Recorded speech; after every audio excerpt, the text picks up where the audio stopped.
This is How About That Podcast, a show dedicated to all things Dallas Cowboys. With both objective and subjective perspectives, How About That Podcast is your place to hear about America's team. Now, here's Joseph Hoyt and Danny Morales.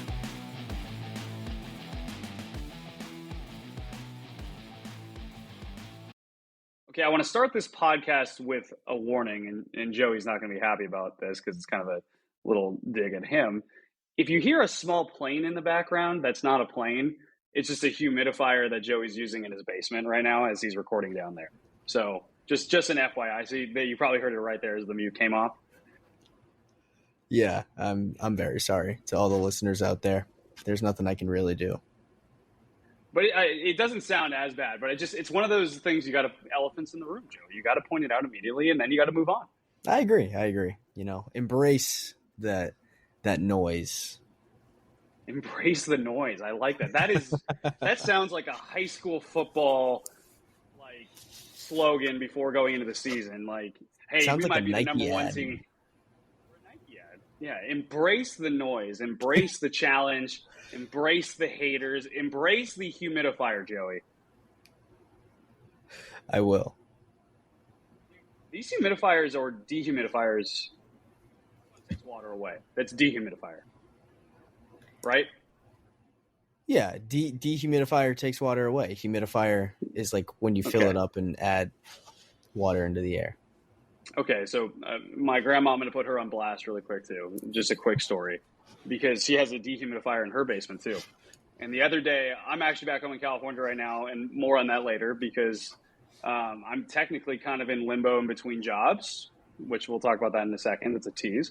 But my grandma, I was here helping her out and having lunch with her, and she goes, hey, I got a new washing machine. I'm like, awesome. And at one point, we're eating lunch, and I'm like hearing water, and I'm like, that can't be legit. I'm like, Grandma, is that just the new washing machine? Is it that loud? She's like, yeah, don't worry about it. I'm like, all right. It gets louder and louder, Joey. And I'm like, okay, I'm going to go down there and check this out. I get downstairs into the basement, and it's in 3 inches of water, or 3 to 4 inches of water, the entire basement, because the little sink where the water from the washing machine exits to before it goes. Some people have it, some people don't. Before it goes down into the pipes, that had overflowed because something was blocking it. So it was just water cascading all over the entire basement. So I spent 2 hours the other day, just clear. I had a little pint glass and then a big bucket, and I was cleaning, taking the water into the bucket, taking it down to the street, letting it roll down the hills of San Bruno area, which is by San Francisco. And I was just doing this over and over again. I had the mop out. I had some towels going. It's all good now, but the dehumidifier had to work overtime to get some of the water out of the air of the basement too. So that's probably more humidifier talk than people anticipated. So let's just dive right in. A little bit of news. This is going to be my last appearance on the How About That podcast. It's been such an incredible little venture that we've started, and I know it's cutting off early for me, at least, but I have accepted a new job. My last day with Lone Star Live and Advance Local in terms of production is going to be Friday, August 9th. We're recording on Wednesday, August 7th. It's been an incredible first year and only year with this company. My lifelong goal was to cover the NFL. My dream was to be an NFL beat reporter by the time I was 30, and Advance Local gave me that. Stephen Ibanez and Lone Star Live are really building a great thing. I didn't anticipate leaving this early, but something came up, and I'm really excited for it as well. But, and Cowboy fans, just FYI, I won't be going far, even though I won't be on this podcast anymore. But I just wanted to thank Advance and Lone Star Live for such a great year. It allowed me to meet great people like Joey as well, who's still going to be in Advance and likely still going to be heard on this podcast, I assume, moving forward. So that's a little bit of news on the personal front before we dive into Cowboy stuff. That likely means Danny's also not coming back, which I know Joey is thrilled about, right? Yeah, I'm pumped up to never hear that guy talk on this podcast again. All the nonsense he had. No, I'm gonna miss you both. It is a very fun dynamic, and I feel like it just wasn't something that anyone was really doing. Like who had a diehard best friend plus they're the beat reporter of that same team that they're a diehard for. Like it was great. I loved every minute of it, even though it was a short lived experiment. Yeah, frankly, I'm really bummed. I'll still have to do the Taco Bell mile though in honor of this. Yes. I'll get that done. I will get that done before the season, and I will put that on socials. But again, thank you to Advance and Lone Star for letting this guy fulfill a dream that he's always had. And Cowboys fans, I'm excited to stay around with you guys. More on that later. But and I'm excited to see how Lone Star Live continues to grow with their Cowboys coverage. Switching gears to the actual Cowboys, in terms of news, there hasn't been much. Last time we talked, we were talking about, hey, CeeDee Lamb, when is he going to show up? Obviously holding out from camp. What other leaves could fall? Since then, Tyreek Hill has signed another modified extension, which is kind of a leaf that no one saw coming. It's kind of like the leaf that falls in in the dead of winter, where you're like, hey, how did you hang on? That kind of happened. So as of now, Wednesday, August 7th, CeeDee Lamb not at camp. They actually moved CeeDee Lamb, Joey, to the reserve/did not report section of the roster, which is not something that gets used very often in terms of the transaction wire, but it was used with the Cowboys. In addition, the Cowboys had a couple other moves. Since we last talked, defenseman Sam Williams suffered a torn ACL. He is out for the season, so he was put on IR. They waived linebacker Byron Vaughn's, a local kid. He from Baylor. He didn't get a chance to, really stick on the roster long, so he's gone. But in addition, the Cowboys made 3 additions. They signed linebacker Darius Harris, who has spent the last 4 years with the Kansas City Chiefs, so that means a couple Super Bowl rings. They signed defensive tackle Albert Huggins. And then they also signed linebacker Nick Vigil, which I thought was interesting, Joey. That might be a name that some fans kind of like, hey, that lights up. He was a guy that started, I believe, as a rookie with the Cincinnati Bengals when Paul Gunter was there. And then he eventually joined Gunter and Mike Zimmer in Minnesota, where he also played some downs there. Paul Gunter talked about the addition of Nick Vigil, which, when you see these kind of signings, especially at this point, you're like, oh, okay, kind of a cast off. Let's just not even include him in the 53-man roster projections. But the Cowboys have a lot of guys going for all of a sudden, which has turned into a deep linebacker room in terms of depth, which is kind of wild for a team that had one linebacker on its roster against Green Bay last year, one true linebacker. They had Damone Clark and then they had Marquise Bell. So kind of a wild just turnaround there. They built a lot of depth there. Nick Vigil, though, is someone that Paul Gunter talked about today, being a guy that's a green dot guy that picks things up fast, is incredibly intelligent. Eric Kendricks is getting a lot of that praise as well. He's a guy that's become the Mike Zimmer whisperer. Well, now it appears that the Cowboys have also added a second Mike Zimmer whisperer to help get everyone in line and acclimated and feel out this defense. So I don't know. That's a name that sparked some memories for you, right, Joey? Yeah. When you said Nick Vigil, I was like, oh yeah, I remember that name. It was 2019. He had like 111 combined tackles, for the Bengals. So solid player. And it is funny how, it makes sense. The Cowboys obviously got destroyed because of their lack of linebackers. So now they're not entirely like overcompensating, but they're making sure that doesn't happen again. Yeah, I think if you kind of look at all of a sudden their roster, you look at the 2 deep, which is unofficial, but they released it on Tuesday, and you got Damone Clark, Maris Liufau, and Eric Kendricks as the starting trio at linebacker. Which you're like, hey, 3 starting linebackers in this stage, what could that be? But that's who they had rolling out there. Damari Overshawn was actually listed with the second team, which kind of surprised me. One of those, I don't know if I read too deep into it. He's also still a guy coming back from a torn ACL, which I have to do this often, Joey. We did this last year where before the season started, it's like, hey, Tony Pollard already back from his severe injury. And it's like, oh, hey, Terrence Steele, he's going to start week 1 despite his injury. Oh, Jordan Lewis comes back week 2. They're going to be fine, and you kind of just anticipate guys picking up exactly where they left off. And this year I'm trying to remind myself, whether it's Trayvon Diggs, Marvion Overshown, John Stevens, David Durden, that injuries can be traumatic, and it's not something that you just seamlessly pick up and go right where you left off. This isn't a safe situation. the Xbox One is not just, going on in the background.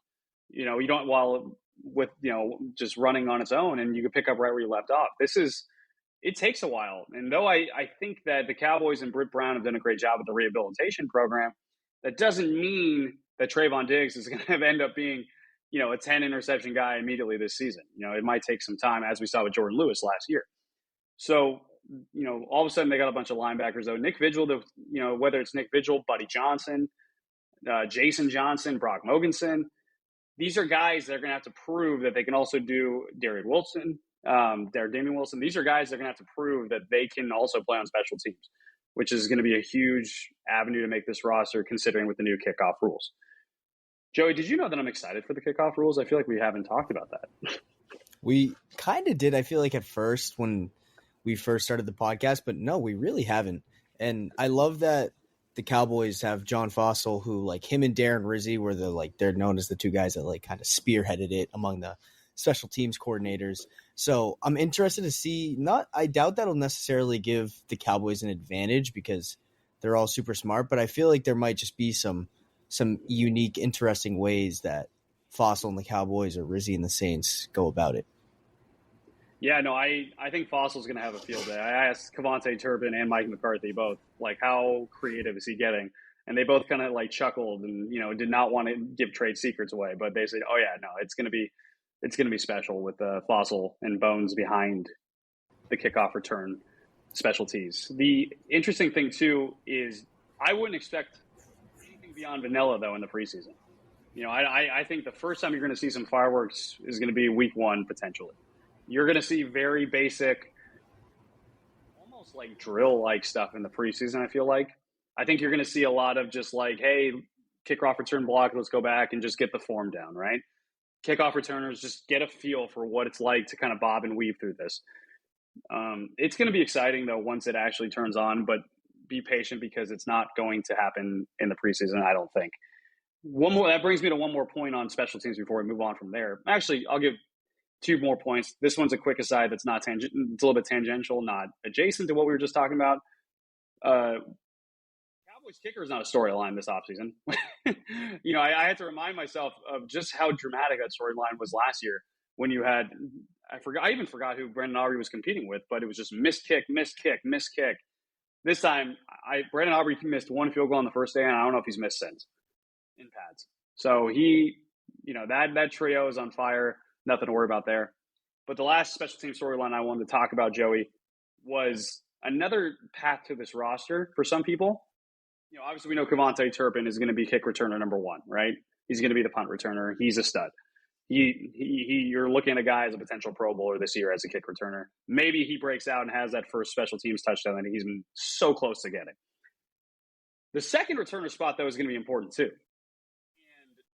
there's a handful of guys, fringe guys, that I think have a chance, if they can prove to be weapons in special teams, that might be the thing that gets them over the hump in very competitive positions. I'm talking about Deuce Vaughn at running back. I'm talking about Tyron Billy Johnson. We'll talk more about him later. I'm talking about Jalen Cropper, another guy we're going to talk about later. We're talking, what if David Durden becomes a great kick returner? And these guys work well.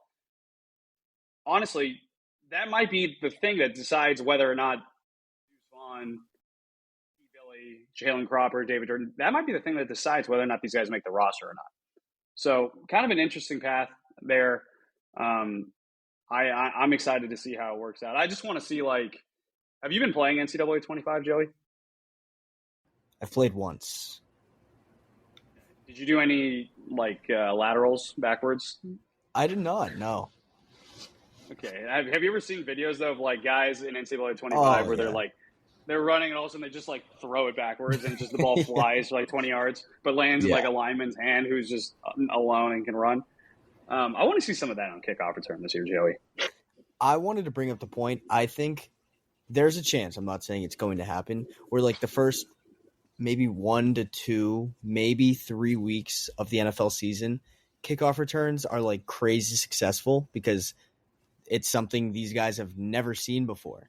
So they can try to experiment in training camp and practice and defend against what they think all the possibilities are, but they really have no idea. It could be limitless in a way where we could see a bunch of touchdowns happen in these first like week or two, and then it just like a recorrection of sorts of being like, all right, we've seen it now. Now we know how to defend it. Like that's not getting past us anymore.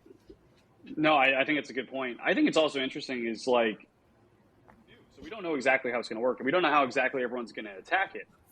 I was watching practice one of these days where they were doing a drill where it was just a simple blocking drill and a pursuit drill in the new kickoff rules, right? Where John Fossil would have a football, there'd be, 2 or 3 blockers versus 2 or 3 rushers and a kick returner back. And, they throw the ball to the returner and the pursuit guys, the gunners, let's call them basically, because that's what they are in pursuit, have to wait until they catch the ball or the ball hits the ground and then they run. And it was just, that's how the blocking was going. And I was fascinated by it. I think one thing that kind of stuck out to me with that drill, though, Joey, was the eclectic group of people that were in it. When you think of these special teams, you're thinking probably linebackers, corners, receivers, and running backs and tight ends, right? I saw Viliami Fehoko, a defensive end, in this drill. And I saw multiple defensive ends in this drill, like wrecking shop, like going up against smaller blockers. And it's like, kind of makes you wonder how exactly teams are going to not only run kick returns, but also defend them. Are you going to see rugby style a little bit where you're like, hey, let's get some bigger athletic guys in the middle and faster guys on the edge. So, you kind of like your hooks and your rucks versus your wings. And let's kind of try to clog the middle and have the other guys kind of pursue in. Let's try to do a space thing, kind of a 2-gap thing. I think the options are limitless, to your point. Great movie, by the way. And I'm just excited to check it out. So one last thing I want to say. Why not put your probably most athletic freak back there for a kick return or two? Micah Parsons, maybe? I think he mentioned it. And I don't know if they want to risk getting him hurt on a kickoff. That could be something they probably don't want to do. But he's a freak of nature. Dude, he's so fast and he's lighter so far this year. And he's about 240 pounds right now. And you can kind of tell the speed looks good. There was a running back drill, a ball carrier drill the other day where I took a video because Micah jumped into it and ran and did a drill. And I said, Micah Parsons, RB is the tweet, or RB1, I think I did as the tweet jokingly. And like, to be honest with you though, he looked good doing it. So, we've seen him with the ball in his hands. It wouldn't surprise me to see, no, I take that back. It would extremely surprise me to see it in a kick return, but hey, shoot, he has the capability. It wouldn't surprise me to hear that he's been begging to let him go and do it. Whether he actually got that chance or not, that would surprise me. So I think he mentioned it in NFL Network. Like, how they have training camp live? They were in Oxnard and they like had him sitting down, and I think he mentioned it. I could be wrong, so don't take that as fact. But I think he was like, yeah, I'm trying to convince coach to get me on that kick return. Also, a quick aside is I can't have a podcast without a rant, right? You know how I feel about aggregation and fake news and all that crap, for a lack of a better word choice. We've had such an interesting. Have you been following the Brandon Ayuk thing, Joey? Of course, dude. It's so because. The national insiders have, they've been kind of taking it step by step, right? Like, hey, this team, there are these teams involved. The framework's been agreed to here. Blah blah blah blah blah. No deal is done yet, though. We're pushing that no deal is done. There's been some other people, from the beginning that have said, hey, our Steelers sources are telling us that it's a distinct possibility, right? That he's probably going to end up a Steeler, which is 2 different things, right? And I'm not talking about like Pretty Ricky or any of these guys who have honestly, like they've been kind of on the money, it seems, with this, right? So I'm not talking about them. What really bothers me though is in the last day, Joey, I have seen randoms, and I'm talking like randoms, like Fan Fanatics as an account, or some other random people saying sources indicate the deal is done. Here's the deal of Ayuk to the Steelers. Compensation not known, but it's done, and then that goes viral. And so I call them engagement grifters, and it these people that have paid for blue checks. Again, I'm not talking about Pretty Ricky, who clearly if you look at his track record, has sources somewhere. And I'm talking about the people that are then taking seemingly inevitabilities and running with it as a way to just farm engagement. And it's a joke, dude. It is such a joke. Everyone has sources all of a sudden. Random Joe Schmo who has a blog in Pittsburgh has sources that say this, and then he gets 500 retweets, and now he feels good about himself with a serotonin boost, and now everyone's happy. And it's just not legit, and it's misinformation. I go on Facebook sometimes, Joey, and I see CeeDee Lamb agree to 4-year, $136 million deal. It's like, bro, no, he hasn't. Yeah, no, my dad will send me probably 1 or 2 tweets a week of like some breaking news happened, and I have to like look at it and be like, no, Dad, that's just like it's a fake Twitter account, like that's not real. It sucks that this is what we've gone to because there's so many and they can convince like people that aren't as like aware and as familiar with like what a credible journalist is, who a credible journalist is, and who a credible journalist isn't. So yeah, it's become foggy. And honestly, a lot of this blame goes to Twitter and the verification process because at least previously, like, that to rely on. Now you can't rely on that. The common person can't. So it just makes a field with disinformation even cloudier, and that's a huge bummer. But we'll see what happens with Ayuk. CeeDee Lamb. Maybe he gets paid before CeeDee Lamb. I've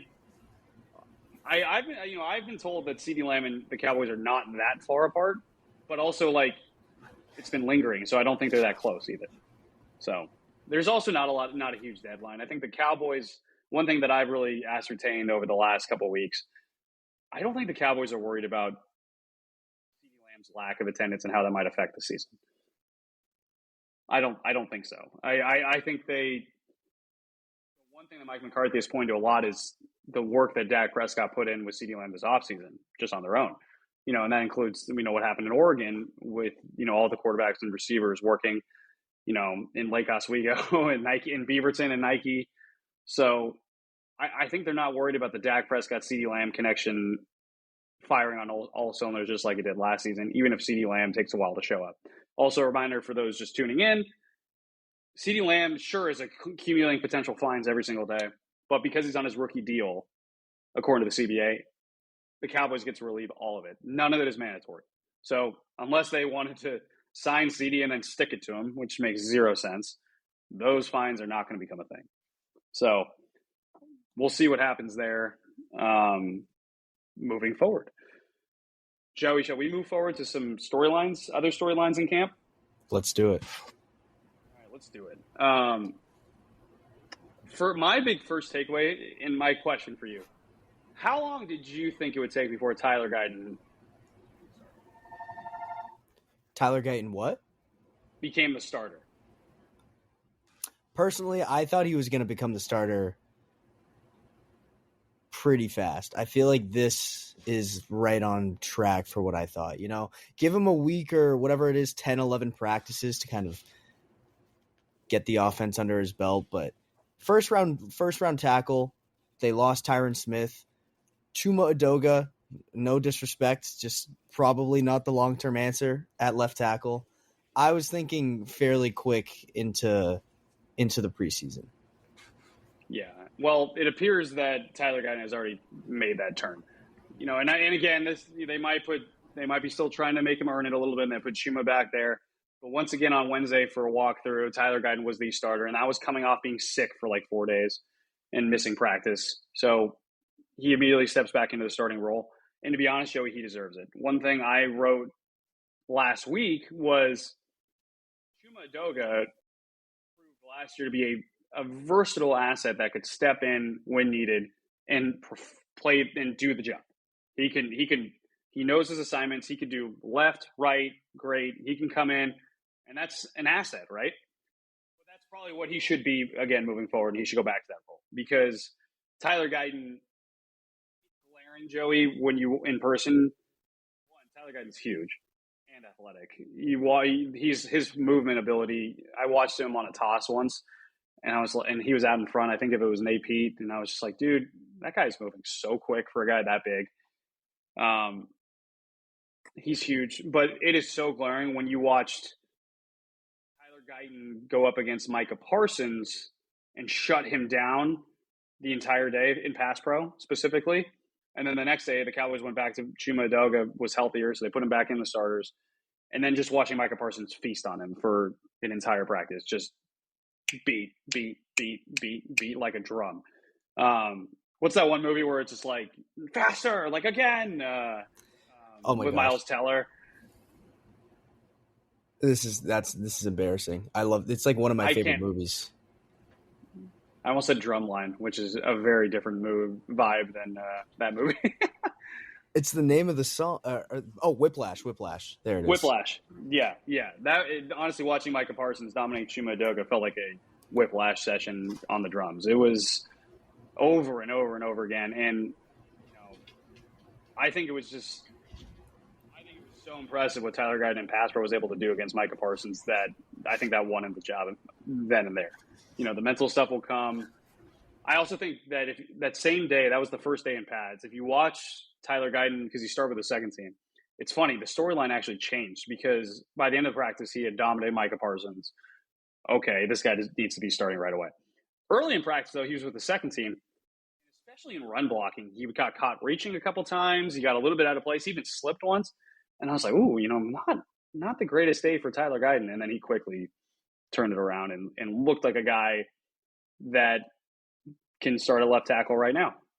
Obviously Myles Garrett's going to give him he's going to have his hands full with Myles Garrett in week 1. But to be honest with you, I feel better about that than I did when the Cowboys drafted him, and that thought process went through my head. So we'll see. But Tyler Guyton should be the starter moving forward, and then there's no doubt in my mind about that.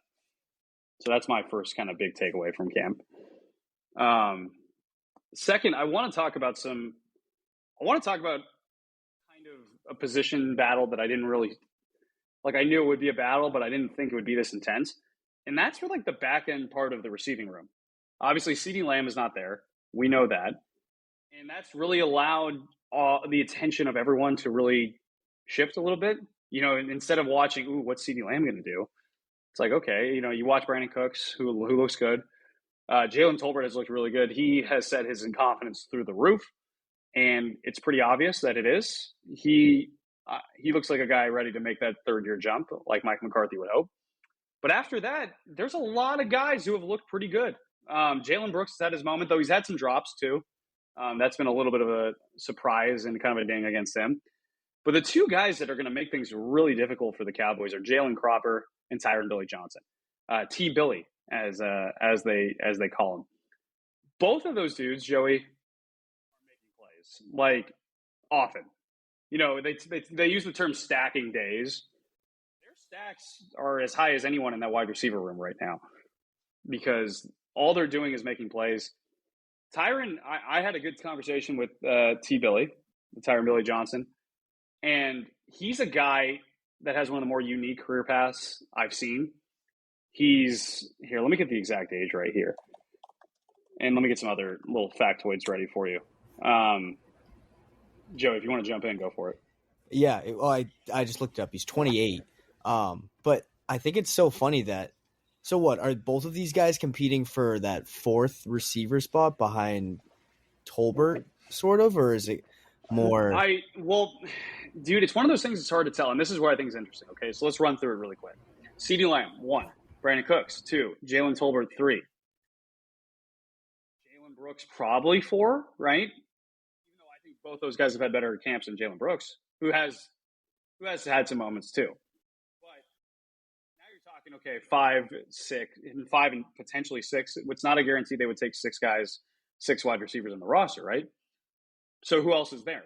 Well, you got Racey McMath, Ryan Flournoy, the rookie out of Southeast Missouri, is a guy you kind of just pegged anyways. But he's been hurt. He had a knee injury that kept him out for about a week.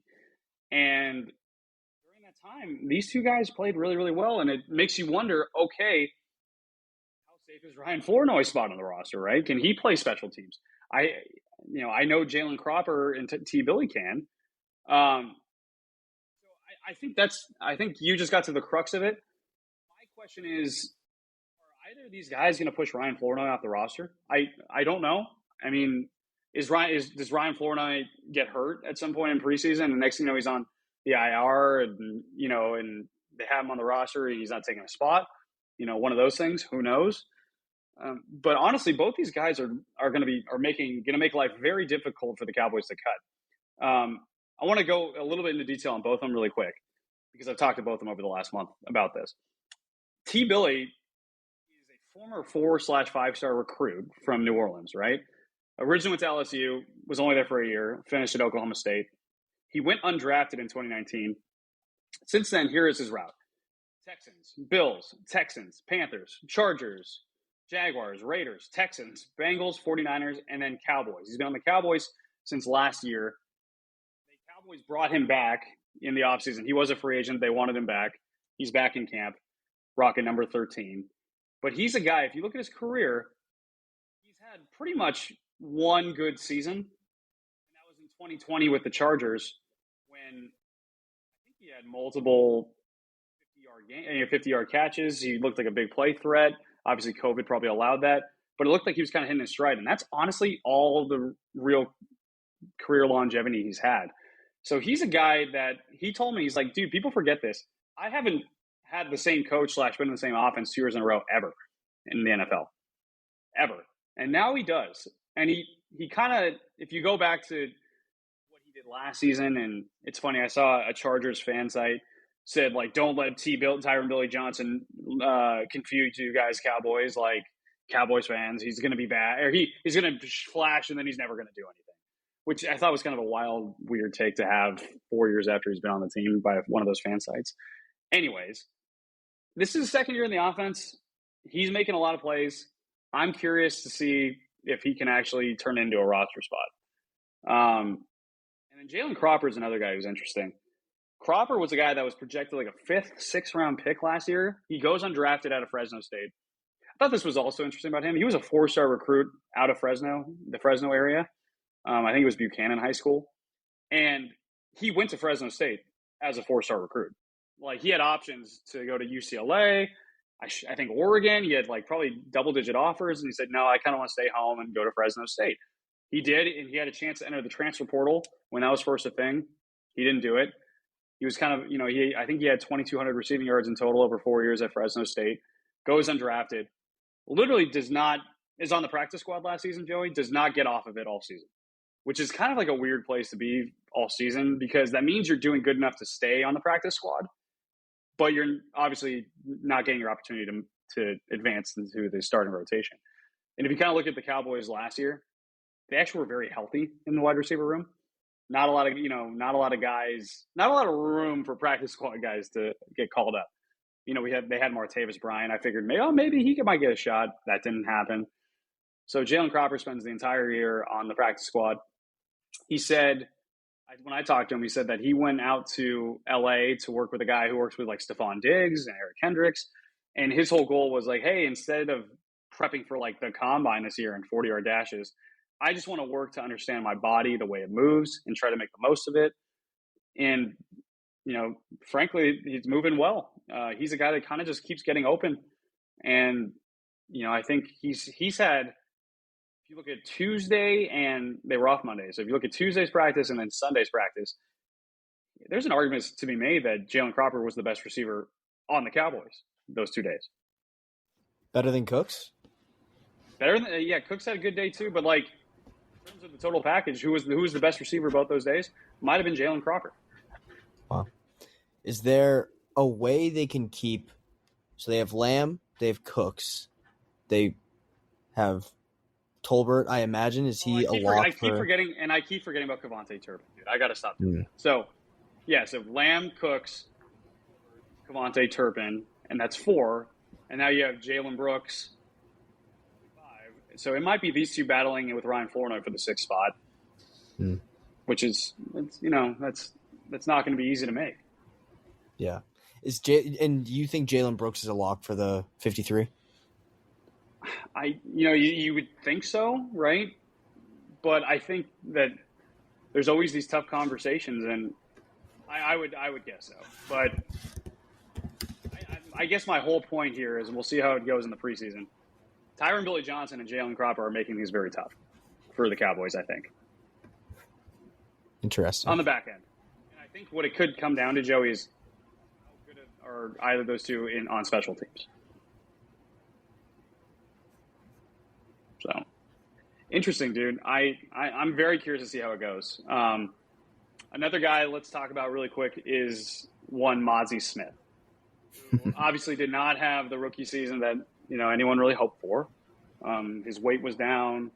That's not an issue anymore. He had a shoulder he was battling through. That is healthy.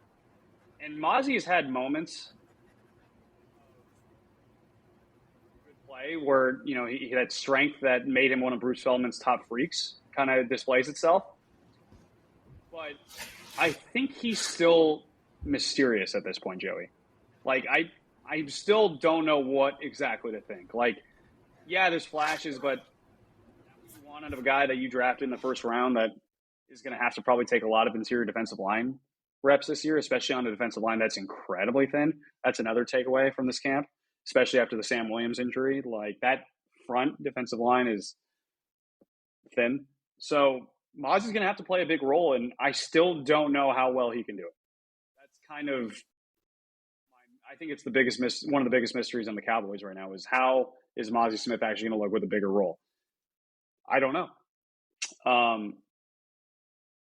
It's tough, dude. It's so funny too, because I think with these training camps, none of us are on the inside truly, right? Yes, some people have sources that can give them some insight, but none of us are truly on the inside. None of us are coaches who know exactly what the game plan is and exactly what they're asking Mozzie Smith to do. But it's funny, if you were to canvass all the people that have been watching Cowboys training camp every day, reporters, content creators, whatever, right? People are split. I've seen people say Mozzie Smith looks great. I've seen people say Mozzie Smith looks terrible. And usually it's funny, if the canvas is that wide, the actual picture is probably somewhere in the middle. And that's why I kind of classifying it as just he's mysterious. I don't, and this is what I would say, it's more mysterious than you'd hope it would be at this point for a former first round pick heading into year two. So we'll see what Mozzie can do. He looks more ready to do it this year than he did last year in terms of his size and his health. But there's still, a lot that remains to be seen with Mozzie Smith. So, yeah, and I was going to say really quick, it feels like having him, especially the way that the run game went at the end of last year, like you saw with the Bills and obviously in the playoffs, you need someone like that in the middle to just like be able to beef up and just kind of stuff the run. You got the linebackers, as we were talking about earlier, but now just having that element, because I don't know, if you have one, and Ryan Zimmer, I imagine, is Mike Zimmer. I don't know why I said Ryan Zimmer. Mike Zimmer. Maybe you're thinking Ryan Zimmerman from the Nationals. Yeah, maybe. Yeah. Mike Zimmer is clearly a very good defensive mind, and the linebackers, starting with Eric Hendricks, are going to be able to like turn this run defense around a little bit. But if you're not solid with Mozzie Smith, and I don't know, it's definitely something to be concerned about if the reviews are mixed. But at the same time, it's training camp, early in training camp. Yeah, so that's why, it's a mystery though. That's kind of, I'm very intrigued to see Mozzie Smith this season now. It's not as decisive. I thought, to be honest with you, it would be a little bit more decisive either way. Like, either he came out and struggled mightily, where it's like, oh, maybe that first round pick is not looking good. Or he came out and said, oh man, he took a huge step. It's somewhere in the middle, which I think is equally promising and disconcerting for Cowboys fans. So we'll keep an eye on Mozzie Smith as we go there. A couple of things I want to talk about. The running back room, Joey. Speaking of mysterious, I had someone ask me the other day, like, okay, who's going to be RB1 from a fantasy perspective? It's going to be Rico, right? Or no, it's going to be, and then I had someone say, no, like Zeke is going to be RB1, right? That's who I should target for fantasy. This feels like polling night during election season. That is way too early to call. And frankly, it could probably end up being a true running back by committee. Would not shock me. I think people need to understand the main reason I think why they brought Ezekiel Elliott back. We talked about this before, Joey. Can he be a running back one, a true running back one anymore?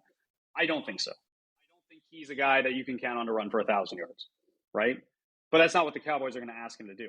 I think they're going to ask him to do somewhat similarly what he did in New England last year, which I thought he did pretty well, was, hey, try to run for 4 yards a carry, be an asset in the passing game, work on, be another running back to go with instead of Ramondre Stevenson, Royce Freeman, and Rico Dowdle. And I think Rico's look fresh. That's the one caveat to all this. Maybe Rico takes a huge step and becomes the guy. I think that's possible. Not a guarantee by any means. But remind yourself why the Cowboys brought Zeke in. And that was from a leadership perspective. That is from just an environment and locker room standpoint. I think locker room vibes are sometimes hard to discern. But one thing, you just watch Zeke interact with the rest of his teammates. They clearly like him a lot. I think Zach Martin, was talking about it, and he said, yeah, first day it almost felt like he never left because he stepped right in and was immediately kind of the same Zeke that they like. And Zeke also, they've talked about this before, sets a tone in terms of how to focus during practice and how to, relax after, right? How to switch that gear and to lock in and then to lock out. So I think it's a mystery in terms of who's going to be RB1 for the Cowboys. Royce Freeman, I think, almost feels like a lock for the roster at this point. Malik Davis has made some plays. I think the one you got to watch out for is Deuce Vaughn. He's hurt again right now. If I had to put a 53-man roster together today, I don't know if I'm keeping Deuce on it, just because of the injuries, the fact that they had ideas for him last year, Joey, and the situations never really arose for it. And if you're struggling to find time to get this guy in, and I don't know. I mean, he could change everyone's mind in the preseason and play very well like he did last preseason, but you start kind of doing the numbers, and unless he is a returner too as well, he might be facing a little bit of an uphill climb to stay on the roster. I was going to say, I feel like the only way he stays on is if he proves it in the return game. But also, I want to go back to Zeke and Dowdle.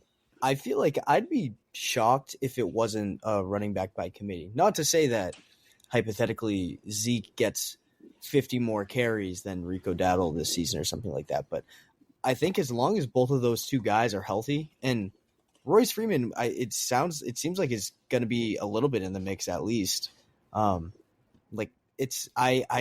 cannot envision a scenario, especially because you're not hearing anything like one guy is standing out looking amazing compared to the other.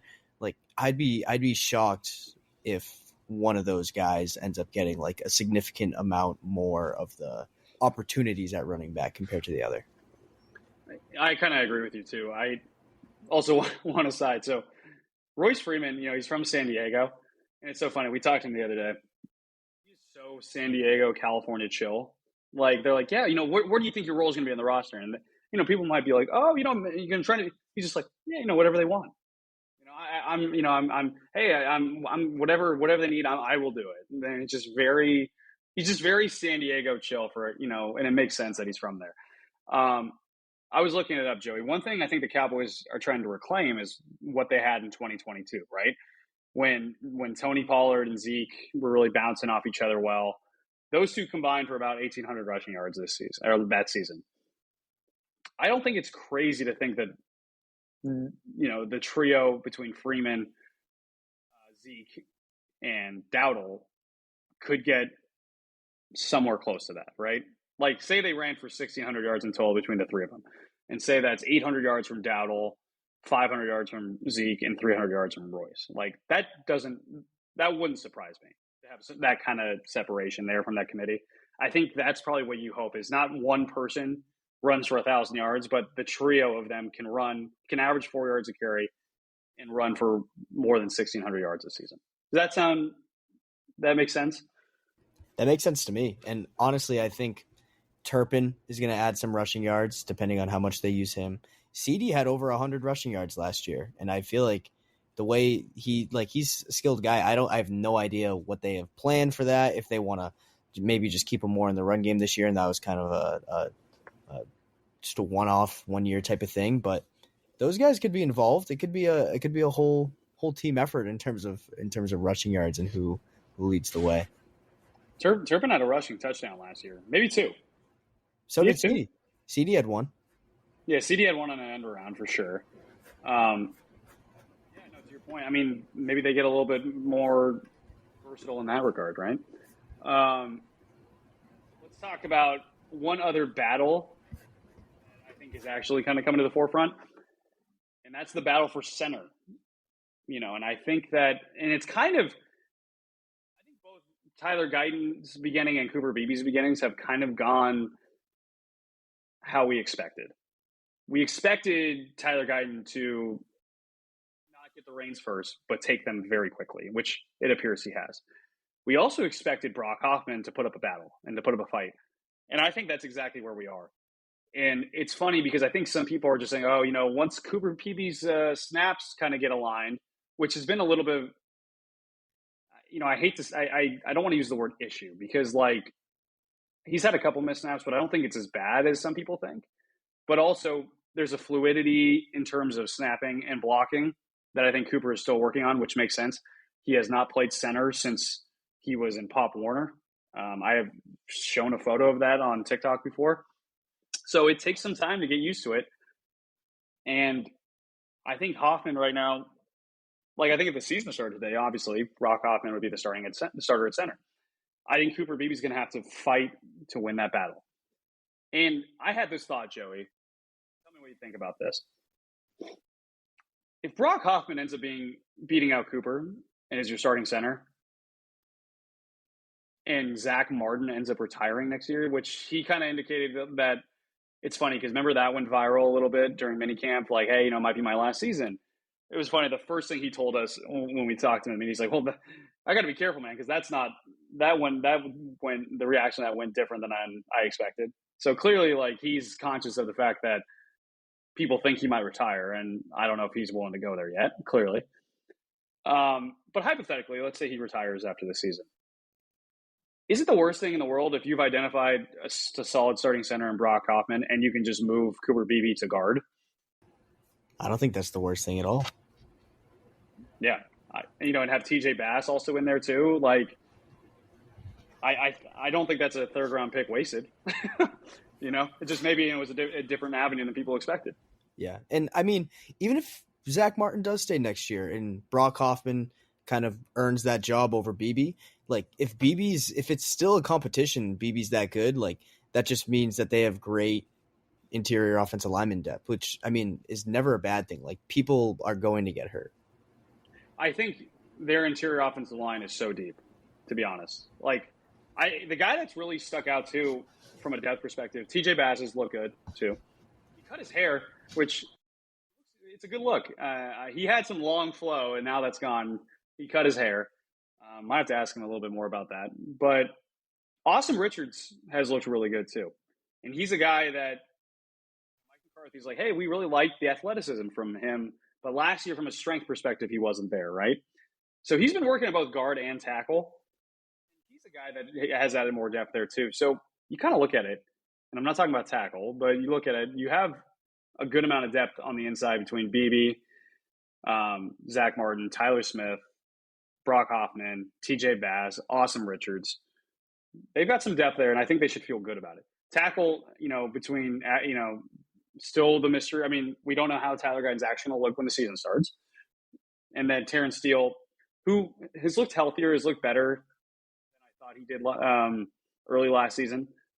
But there's also been a couple of times where I'm like, oh man, he's so susceptible to a good speed rush here and there.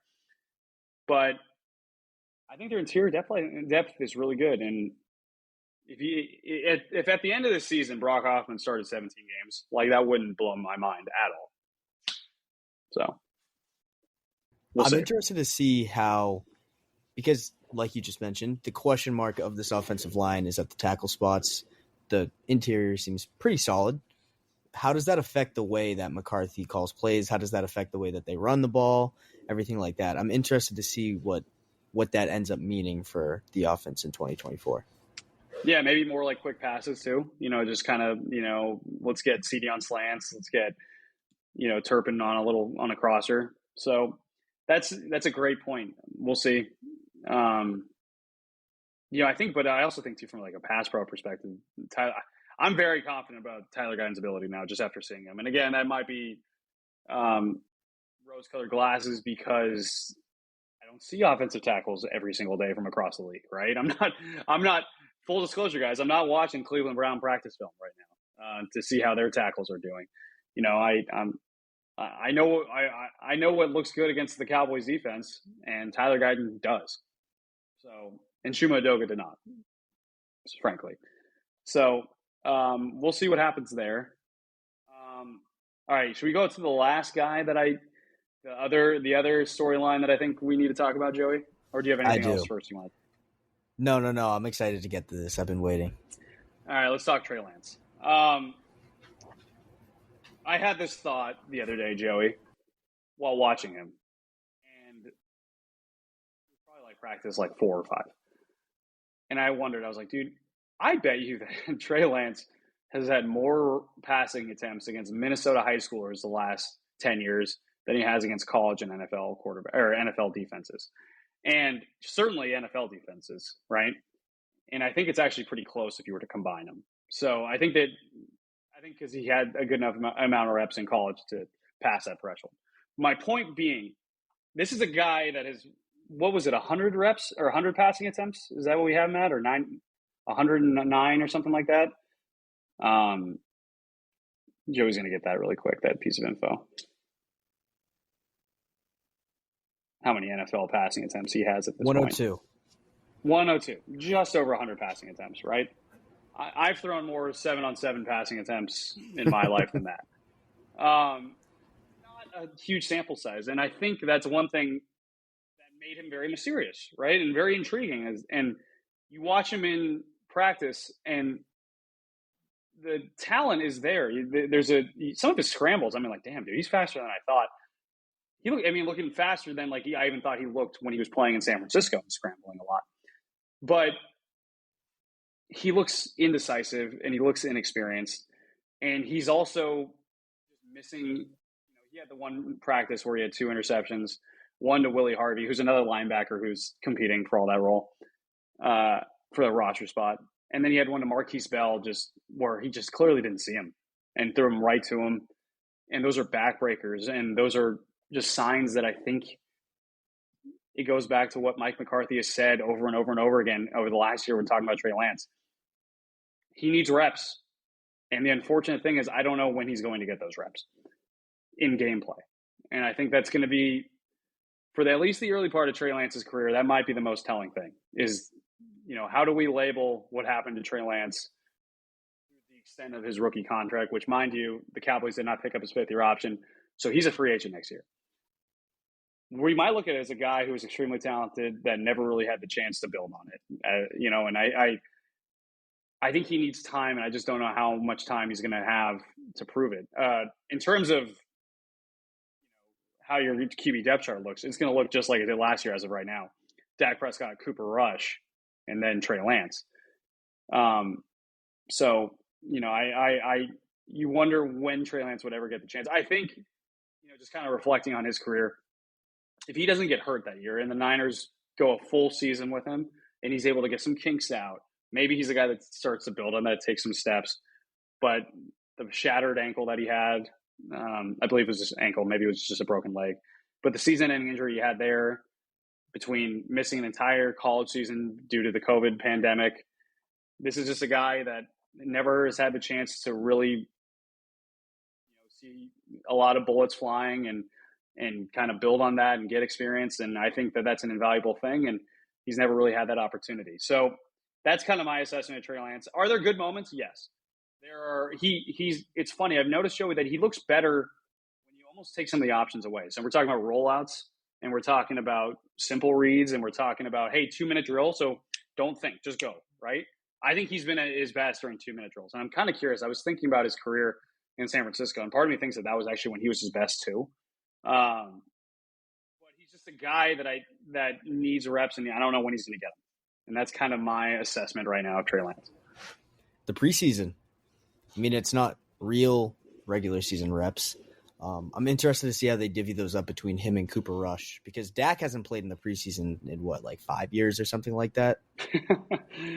It's been he's not a preseason player, Dak Prescott. Yeah, he doesn't need to be. Trey Lance, on the other hand, he probably needs to be a preseason player. So that, I think, will tell a big story. Like you said, if I'm like just talking to you, people that I think will tell the biggest story of their progress and how they're doing on the Cowboys in the preseason is him, Mozzie, and then I guess those wide receivers that we were mentioning before. Yeah, or I mean, even Tyler Guyton. Like, what if Tyler Guyton goes down and struggles though in a full game setting? Yeah. Right. You know, I mean, you still want to see from those guys, and you know, I'm also very curious to see how the linebackers look too, just in general, because there's a lot of guys fighting for spots. But Trey Lance, I mean, that's a great point by you, Joey, because maybe by the third preseason game, he's playing he starts playing a lot better, and you see positive growth. Which there's been good moments for Trey Lance. I will say this: aesthetically, he throws such a nice deep ball. He has this like motion where I'm just like, that's very pretty, but then it gets picked off sometimes too. So there you go. But the potential's there, man. We just got to see it. And I don't know when, aside from the preseason. But that's not real. It's like, it's potential. Like, oh, wow, he looks good. But so did Deuce Vaughn in last year's preseason. Potential, though, from a backup perspective, can keep you around for a while. You know, but it's funny. It's funny, though, on that same note, like, you pulled 32 teams. Would they rather have the backup quarterback with potential or the one like Cooper Rush where you know the ceiling, but the dude can step in and play very well? By the way, Cooper Rush also lost some weight. He looks like athletically a little bit lighter and better. So, but maybe that ceiling's going up a little bit. Would you rather have the known quantity or the high potential mysterious one? I think actually most teams would say the known quantity. I agree. As a backup? Yeah. Totally. Yeah. So, I don't know. Interesting, man. Joey, any final thoughts before we skedaddle?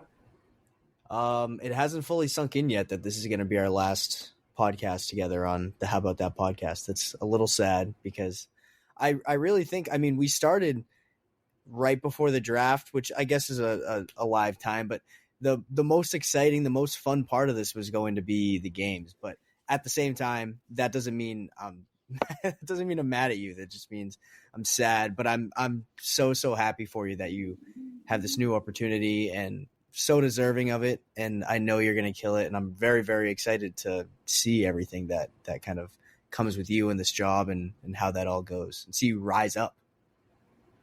Well, speaking, yeah, dude, that same goes for you, man. I think it's funny because in this industry, I sound like an old man, but you know, I'm 30 now.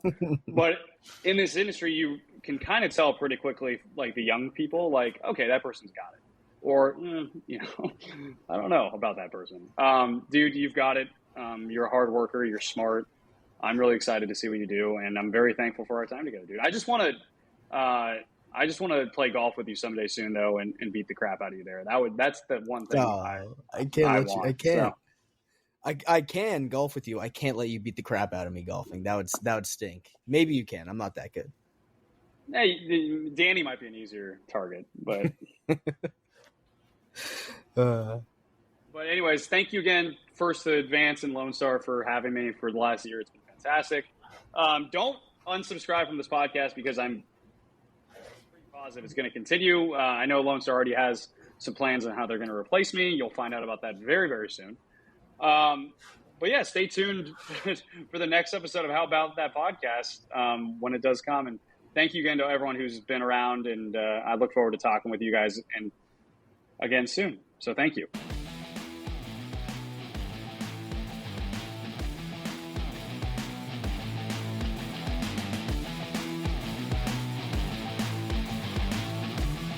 Thanks for listening to How About That podcast.